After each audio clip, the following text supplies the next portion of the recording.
नमस्ते दोस्तों, sleep story Hindi audio में आपका स्वागत है। आज की कहानी ले जाएगी आपको एक छोटे से गांव में जहां एक पुराना कुआं था। लोग कहते थे कि उस कुएं में कोई राज दफन है, पर किसी ने सोचा नहीं था कि वह राज इतना गहरा होगा। ये कहानी है रहस्य की, न्याय की और एक पुलिस अफसर की जो शहर छोड़कर गांव आया था शांति के लिए, पर उसे मिली एक ऐसी केस जो उसे नींद नहीं आने देती थी। अगर आप नए हैं इस चैनल पर तो सब्सक्राइब ज़रूर कर लें। हर हफ्ते हम कोशिश करते हैं कि आप तक नई कहानियाँ लेकर आएं। अब आंखें बंद कीजिए, सांस लीजिए और चलिए गांव रामपुर की तरफ।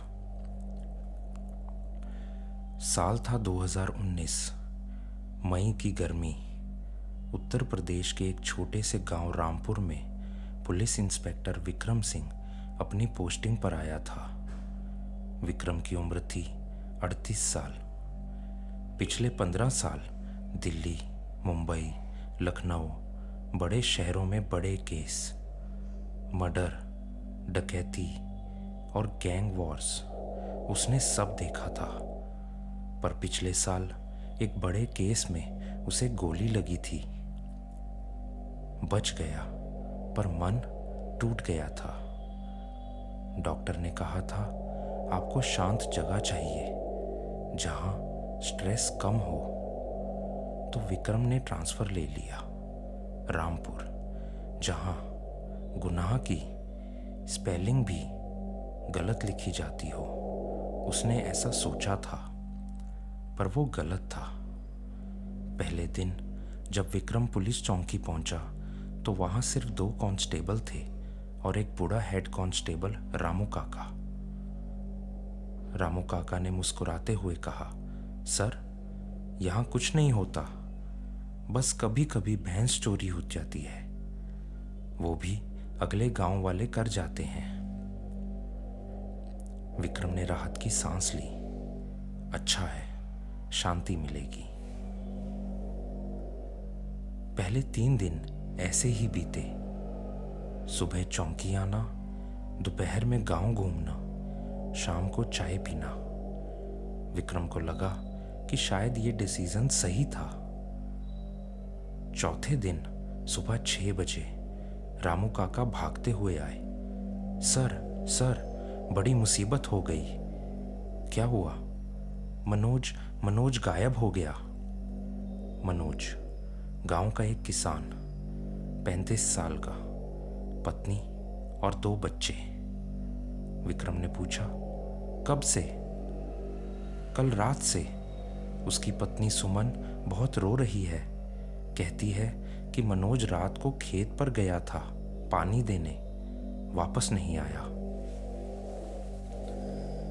विक्रम ने सोचा शायद कहीं और चला गया हो, पर गांव में तो यही मान लिया गया कि लोग भागते नहीं।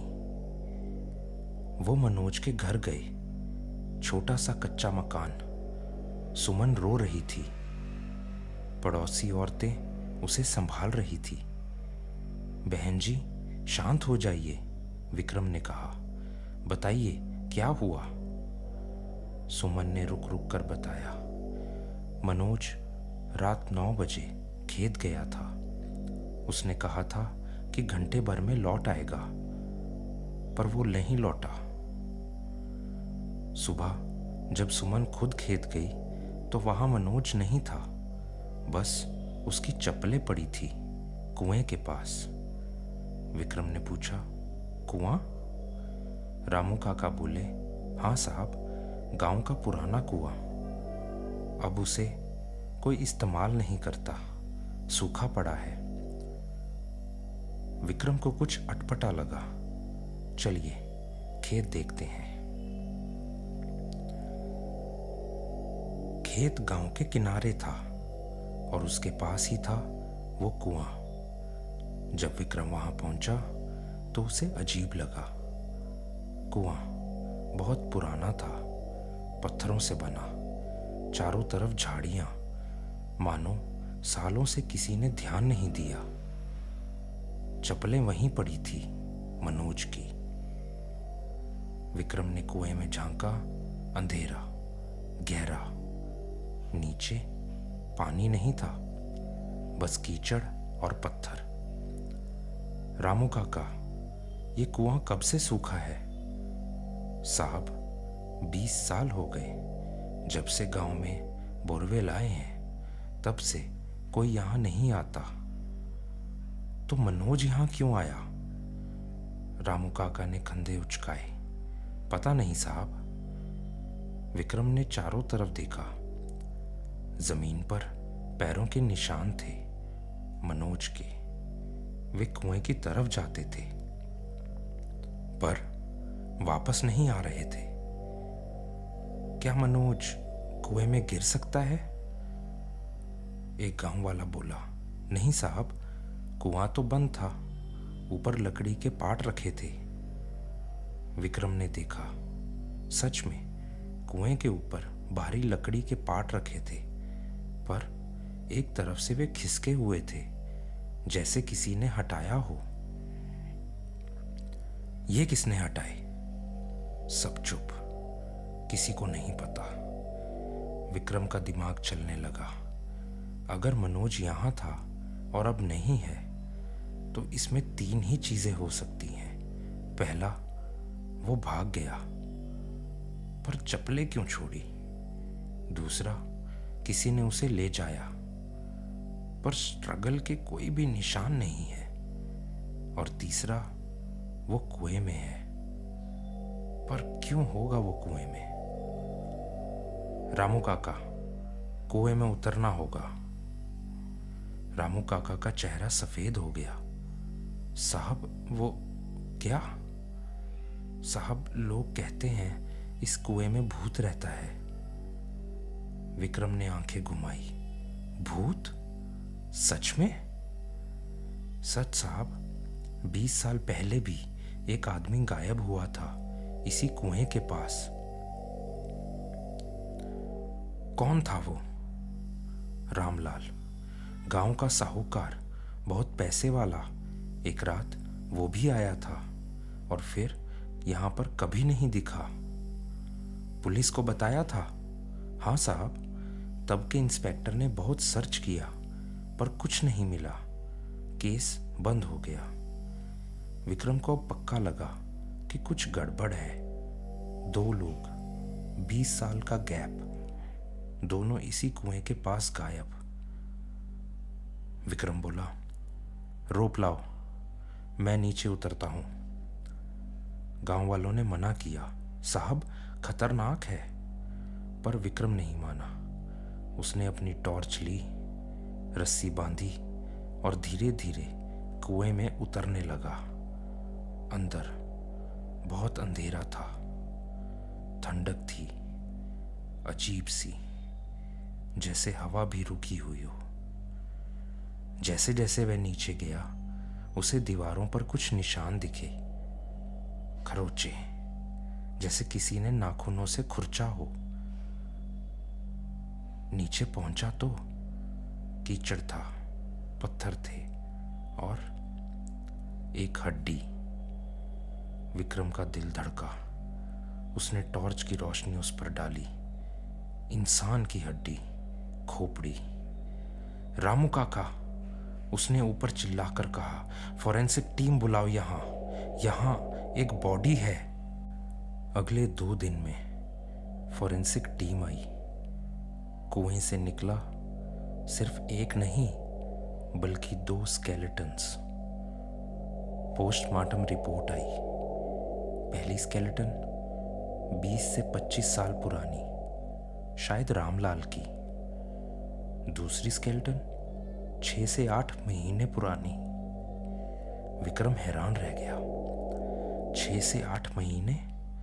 मतलब मनोज से पहले भी कोई था? रामू काका से पूछताछ हुई। उन्होंने बताया कि हाँ, 8 महीने पहले गांव का एक और आदमी, शंकर, गायब हो गया था, पर उसके बारे में पुलिस कंप्लेंट नहीं की गई थी, क्योंकि सबने सोचा कि वह कर्ज के कारण भाग गया। 3 लोग 3 अलग समय पर सभी इस कुएं से कहीं ना कहीं कनेक्टेड थे। अब ये मर्डर केस बन गया था। विक्रम ने गांव में पूछताछ शुरू की। उसने हर किसी से पूछा, रामलाल, शंकर और मनोज में ऐसा क्या कॉमन था। जवाब मिला, तीनों के पास जमीन थी और तीनों की जमीन इसी कुएं के आसपास थी। विक्रम ने सोचा, जमीन, ये जमीन के लिए हत्या है, पर किसने की और क्यों इतने साल बाद फिर से? विक्रम ने लैंड रिकॉर्ड्स चेक किए। पता चला कि रामलाल की जमीन उसके गायब होने के बाद उसके भतीजे देवेंद्र को मिल गई थी। शंकर की जमीन भी उसी देवेंद्र ने खरीद ली थी, सस्ते में। और अब मनोज की जमीन देवेंद्र खरीदने की कोशिश कर रहा था। देवेंद्र को बुलाओ, विक्रम ने कहा। देवेंद्र आया। 50 के आसपास, मोटा, तेल में चुपड़े बाल, सोने की चेन। साहब, मैंने कुछ नहीं किया, वो घबराया हुआ बोला। मैंने अभी आरोप नहीं लगाया, विक्रम ने शांति से कहा। बस कुछ सवाल हैं। तुम्हारे चाचा रामलाल, तुमने उनकी जमीन कैसे ली? साहब, वो गायब हो गए थे। 7 साल बाद कोर्ट ने उन्हें लीगली डेड यानी कि मृत घोषित कर दिया। तब मुझे जमीन मिली। और शंकर की जमीन, वो उसे पैसों की जरूरत थी, उसने मुझे बेच दी। कितने में? 2 लाख। 2 लाख? विक्रम ने अपनी आंखें उठाई। वो जमीन तो कम से कम 20 लाख की होगी। देवेंद्र ने पसीना पोंछा। साहब, वो डील थी। विक्रम समझ गया, शंकर को डराया गया होगा, ब्लैकमेल किया गया होगा। और मनोज? साहब, मैं उससे भी जमीन खरीदना चाहता था, पर उसने मना कर दिया। तो तुमने उसे मार दिया? नहीं साहब, नहीं, मैं कसम खाता हूं। विक्रम ने उसे जाने दिया, पर उस पर नजर रखी। उस रात विक्रम चौकी में बैठा सोच रहा था। सब कुछ देवेंद्र की तरफ इशारा कर रहा है, पर ऐसा लगता है कि कुछ जैसे मिस हो। तभी उसे याद आया, कुएं की दीवार पर वो खरोंचे, जैसे कोई ऊपर चढ़ने की कोशिश कर रहा हो। मतलब लोग जिंदा कुएं में फेंके गए थे। उसने फोरेंसिक रिपोर्ट फिर से पढ़ी। Cause of death, asphyxiation and dehydration. मतलब वे धीरे धीरे मरे, कुएं में फंसे रहे। विक्रम ने सोचा, कोई इतना क्रूर कैसे हो सकता है। अगली सुबह विक्रम फिर से गांव में घूमा। इस बार उसने पुराने लोगों से बात की। 20 साल पहले क्या हुआ था। एक बूढ़ी औरत जो रामलाल की पड़ोसन थी, वो बोली, साहब, रामलाल बहुत लालची था। उसने गांव के बहुत लोगों को कर्ज दिया था, और जब वे नहीं चुका पाते तो उनकी जमीन छीन लेता था। तो लोग उससे नफरत करते थे। हाँ साहब, पर उसके गायब होने के बाद सब खुश थे। देवेंद्र तो तब जवान था, 20-21 साल का। वो अपने चाचा से डरता था। रामलाल उसे बहुत मारता था। विक्रम ने सोचा, तो देवेंद्र के पास मोटिव था। पर फिर शंकर और मनोज, उनका क्या? विक्रम ने शंकर के बारे में पूछा। पता चला कि शंकर भी देवेंद्र को पैसे देता था किसी पुराने कर्ज के लिए।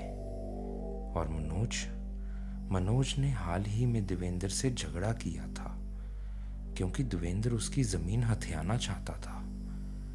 सब कुछ देवेंद्र को पॉइंट कर रहा था, पर सबूत कोई नहीं था। विक्रम को एक प्लान सूझा। उसने गांव में अफवाह फैलाई। पुलिस ने एक चश्मदीद गवाह ढूंढ लिया है। जल्द ही जिसने मर्डर किया है उसे अरेस्ट किया जाएगा। रात को विक्रम छुपकर उस कुएं के पास बैठ गया। अगर मर्डरर को लगा कि कोई एविडेंस बचा है तो वह जरूर आएगा। और सच में रात 11 बजे एक आदमी आया टॉर्च लेकर, पर वो देवेंद्र नहीं था, वो था रामू काका। विक्रम शॉक रह गया, पूरा चौंक बैठा। रामू काका कुएं के पास आया। उसने इधर उधर देखा, फिर कुएं में कुछ फेंकने लगा। पत्थर नहीं, कुछ और। विक्रम बाहर आया।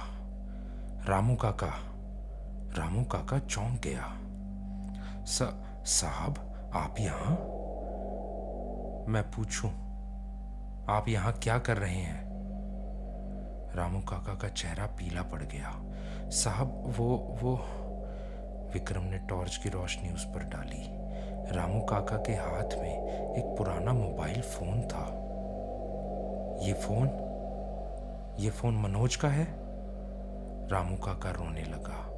साहब, माफ कर दो। और फिर पूरी कहानी बाहर आई। 20 साल पहले रामू काका गांव का चौकीदार था। रामलाल ने उसकी बेटी की शादी के लिए कर्ज दिया था, पर जब रामू चुका नहीं पाया तो रामलाल ने उसकी छोटी सी जमीन छीन ली।